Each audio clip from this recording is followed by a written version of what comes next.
Well, look what just dropped in.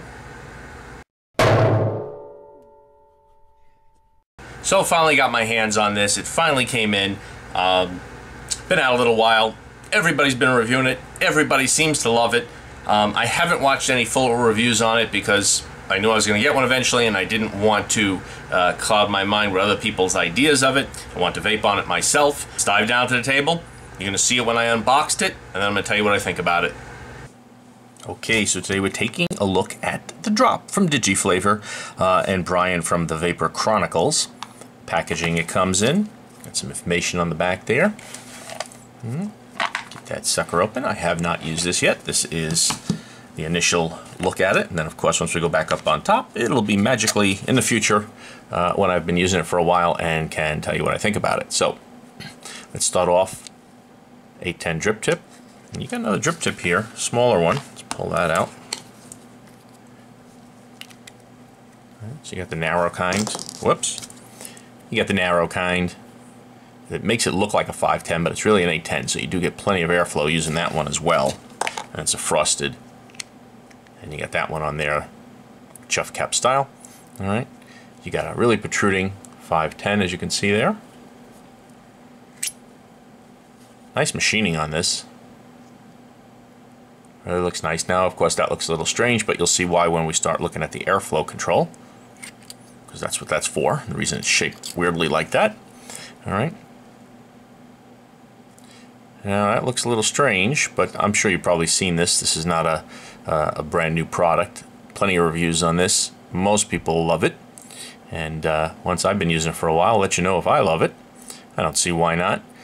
Pretty deep juice well there. We're going to build on this in a moment, and you'll see how that works.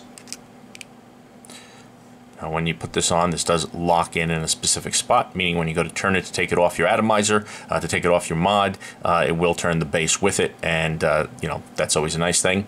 Airflow. So take a look. You got like a T shape there, and if you start going here, at first what you're going to do is you're just going to close off from the left side. All right.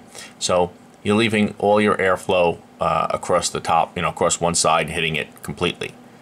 All right. Close that off. Whatever you're doing there applies to the other side. But if you keep going, look how it opens up here. Now you're opening the bottom, and the next, then the next, and then the next. Now I'll tell you, the only thing that caught my attention with this, which I was wondering when it was doing that, and again I haven't used it yet, is like if my coils are higher up, which they seem like they're going to be, like your coils are going to be near the top here. My thought was, wouldn't I want, when I do this, to open up airflow on the top first and then have it, you know, do more and more and more going down? Because if my coils are up here and I want a little bit of airflow, the air's coming in here, but my coils are probably right about here. So I would have thought that the top would have opened first so that you're hitting directly on the coils and then you can add more airflow going down. So that seemed a little strange. Just caught my attention when I just looked at it like this out of the box a few minutes ago before starting to shoot this video. So that's my first thought about it, but we'll find out how that affects vaping on it. All right. So there you go. You got your 510. I'm sorry, your other frosted tip. You got your manual. And you got your bag of goodies, which includes a 510 adapter, a standard pin, right? I'm sorry, squonking pin. The standard pin's in there, all right? So you got the standard pin in there. You got the squonking pin, which I'm going to put in. You got your multi-tool. You got all your O-rings, all right?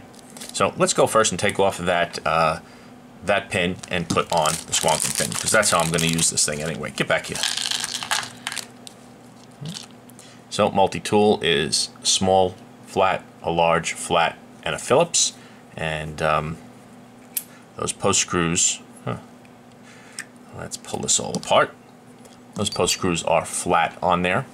All right, you do get, these are grub screws. So that's weird.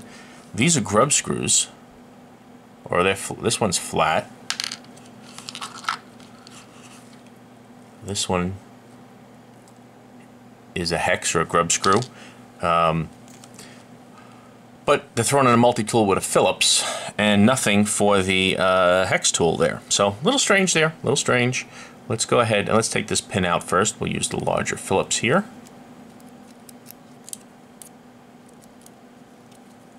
See if I can grab it there. Of course, that's pulling out your pin. There's your pin. Take that out.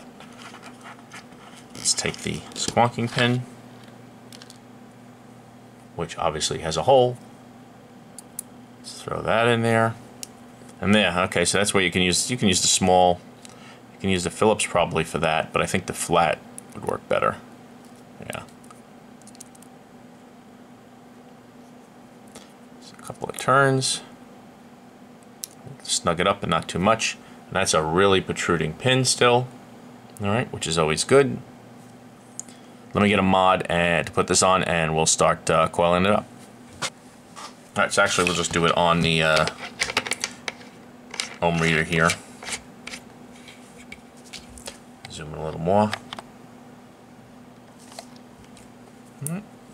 Let's loosen these up.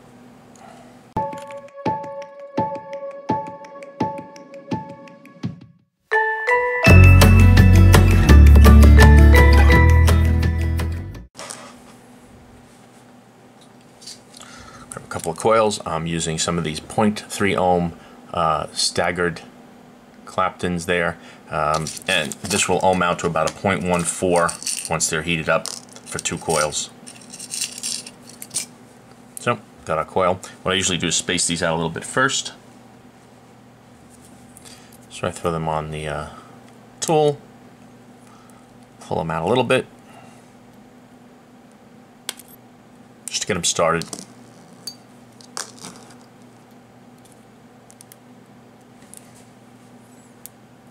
Right. Now, I think we're going to have to cut them a little bit. Now, the idea behind this is they're going to go down in there, as you can see, and then you can cut them afterwards. But it's it's definitely too much for right now, so we will have to cut these.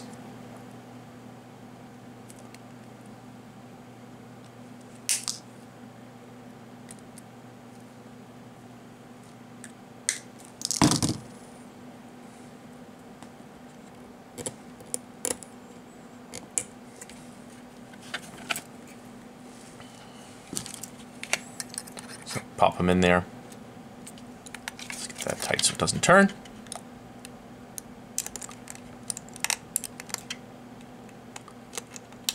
Get them where we want them.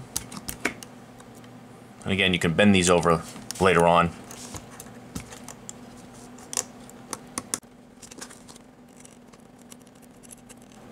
Obviously, if it's on something like this or a mod, it's going to be easier with a screwdriver like this than this because you can't keep turning it.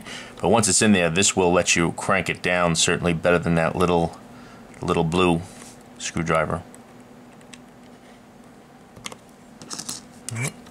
Once that's in, you can see your, come on, focus. You can see your coils continuing underneath there. All you got to do then is, let's see how we can get in there.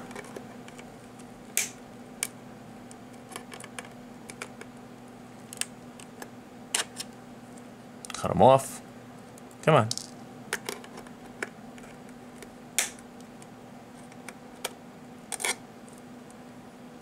That didn't cut too evenly. I think these cutters are just losing their sharpness. I have another pair somewhere, but make sure you get those pieces out. You don't want to drop that in there.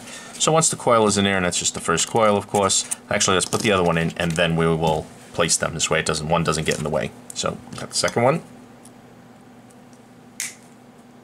Ow. Okay. At this point, all you need to do is make sure you got them at the same height that you want. But later, but that looks pretty good.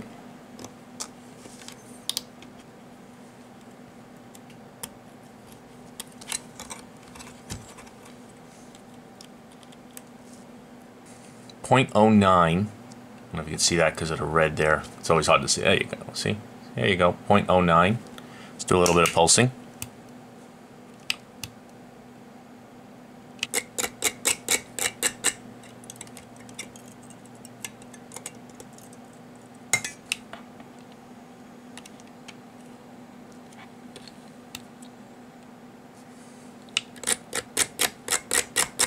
Once the coils heat up a little bit, it's easier to manipulate them, you know, to space them out or Usually works a little bit better once they've been heated up a little bit. I usually like a little bit of gap in there. You want to check, make sure you got no hot spots. Now, whether or not it's best to keep them where they are, move them closer to the edge, put them in closer together, that's something that just takes playing around with. Because obviously when they're up here, the wicks are going to be long, but if you put them closer to the edge, you're going to get better airflow. The airflow is going to be more direct on it, but it doesn't have to be, you know, crazy perfect where it's right near the airflow door and stuff. You know, it's better, but I think a lot of people are probably like me where you don't go nuts with it. Then there's the perfectionists who want to get it absolutely right. I do have to cut the leads off on that other one. I'm going to go and do that real quick. By the way, the reading now on this, 0.12, okay? Right around where I expected, and that's my favorite build. This is what I use on all my devices pretty much. I just love that build. It works out great. It's a 0.12, you know, so when using this on a mech or a squonker, mech squonker, it works out great. So let's go ahead and go back up on top. You know, see the wicking. The wicking's pretty standard. Just drop it in and drop it down in the bottom. We're going to go throw this on the device, start vaping on it, and when I come back, I'll let you know what I think about the drop.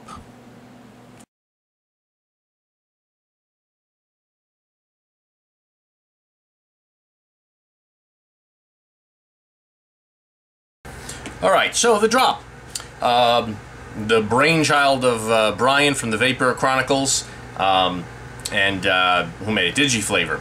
So, first of all, it's very nice machining. I like it. I like the drip tip on it. I love the way it looks. I like that you got two different styles of the airflow. You can either have it closing off from the side, which you saw in the up close, or you keep going and you can close it off. Can you see that there? You can see it closing off starting at the top and then going down. I like the deck. I like the coils. I like that it's one of these that when you put it on here, the outer chamber locks in place, the top cap, and so you can tighten and loosen the whole thing. Like I said, the airflow and taste on it is excellent. What do I got in here? Oh, battery's dying, that's why. Let's throw that in the charger. Grab another battery. I got it on the Fuchai 213 squonker, by the way, in case you didn't recognize the device. So I've been squonking on it on there. Get a little bit of juice in there. For squonking, the airflow holes are a little low. You know, the side airflow holes. So if you over squonk, you will get some leaking on the side there. But you can squonk quite a bit. But it's not like the dead rabbit where where is it? You know, the air hole is really high up. That's my favorite for squonking because you can just squonk the heck out of that thing and have no problems. The juice is not going to leak. If you squonk too much on here, but you know, after a couple of tries, you get used to how much you can put in there without it, you know, leaking or coming up too high in the juice. And then you're fine with it. Like anything else, you just get used to it. Let's see, is it gonna vape now? Yeah, that's better. What do I got in here? 0.11 build, 80 watts in the Fuchai 213 squonker.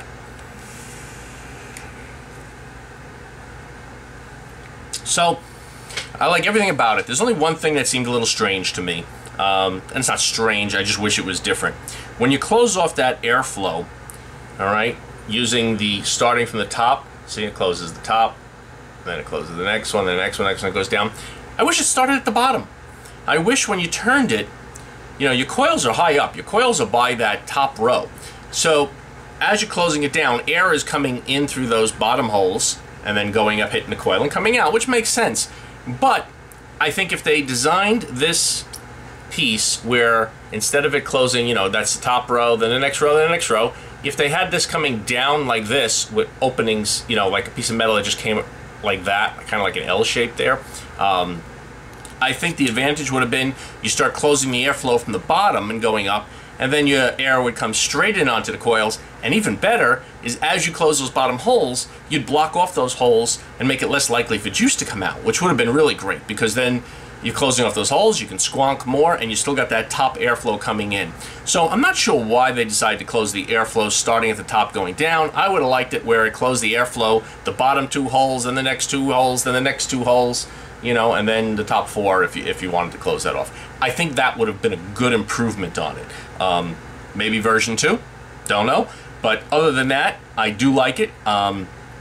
It's solid, it's nice, it's affordable, it's a nice squonker. Like I said, I just wish that one thing was a little different with the airflow holes closing off from the top to the bottom.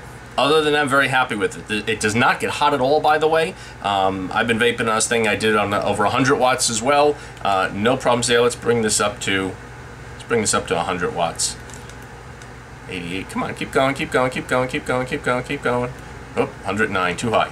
All right, so try this on 100 watts in a 0.11 build, which is certainly acceptable.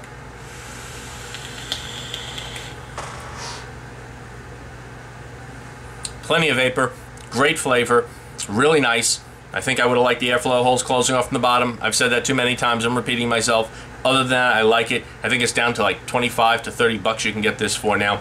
Great deal, looks nice. It just says drop on both sides. I think it just looks nice, clean, looks good on everything, even on silver atomizers, just has a good finish to it. So there you go, I like it. Wish that one thing was different. Other than that, if you're looking for a new dripper or a squonker, by the way, if you go to just drip on it and not squonk on it, it really is good for that, because the juice will just go right down that center, get your wicks wet, get your coils wet, and really not go out to the sides. It'll go right down between the coils and just saturate the cotton. So it's great for dripping.